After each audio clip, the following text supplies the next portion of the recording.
Hello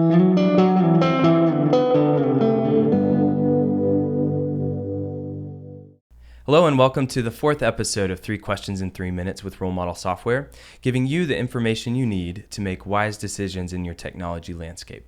Today we have Caleb Woods, our CEO, with us. Caleb, why don't you go ahead and introduce the topic?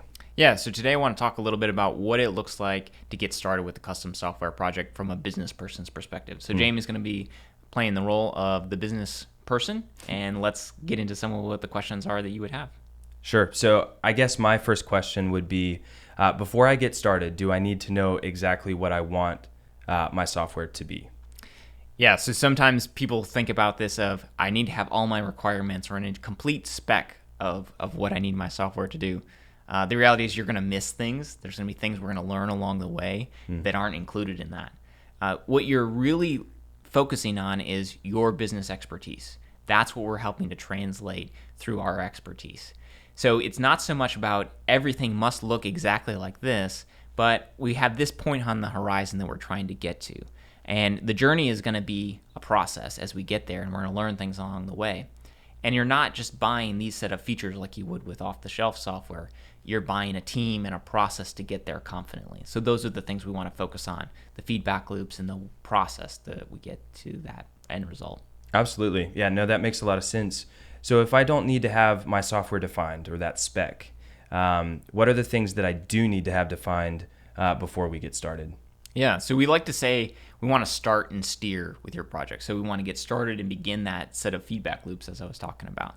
So in order to have some guiding principles, some waypoints there, we want to focus on the business. No software is created in a vacuum. We're solving a problem in your business, or we're giving you an opportunity to scale in your business.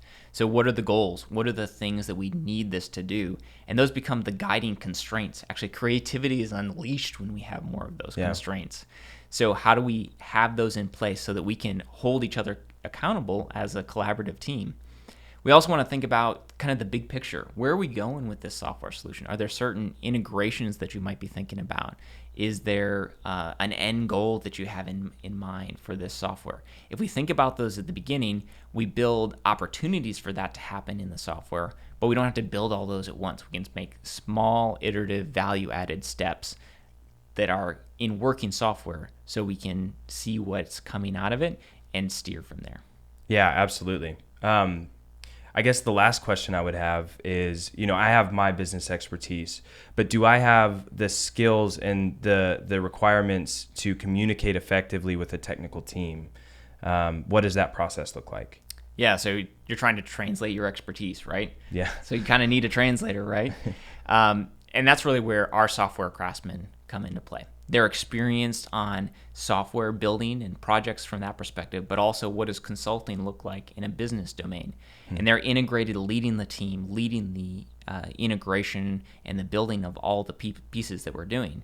And they speak both languages. They're collaborating with you as the business owner of what are the goals. Let's focus on those things and let's reflect those back.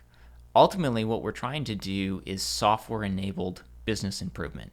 So we've got to have our eye on the ball when it comes to those things and then translate that into what we can do as a team. But like I said, it's really about feedback loops. How do we steer? How do we see what's coming out of the process and use that as our next point to decide what do we do next? What's the next piece of value that we focus on? Yeah, wow. Thank you for the clarity. So yeah, I can rest easy in the communication and know that as long as I know my business, we can work together and find the right solution. Absolutely. Well, guys, I hope that was helpful for you. If you have any questions or comments or topics that you'd like us to focus on in an upcoming video, be sure to reach out or post it below. Be sure to subscribe because there will be more of these coming out. And if you want to talk about your specific situation and kind of where your needs for software are, we'd love to sit down and have a conversation with you about that and kind of share a direction of where we might be a fit or where we might not be. Absolutely. Well, thank you again, and we will see you next time. Stay safe out there.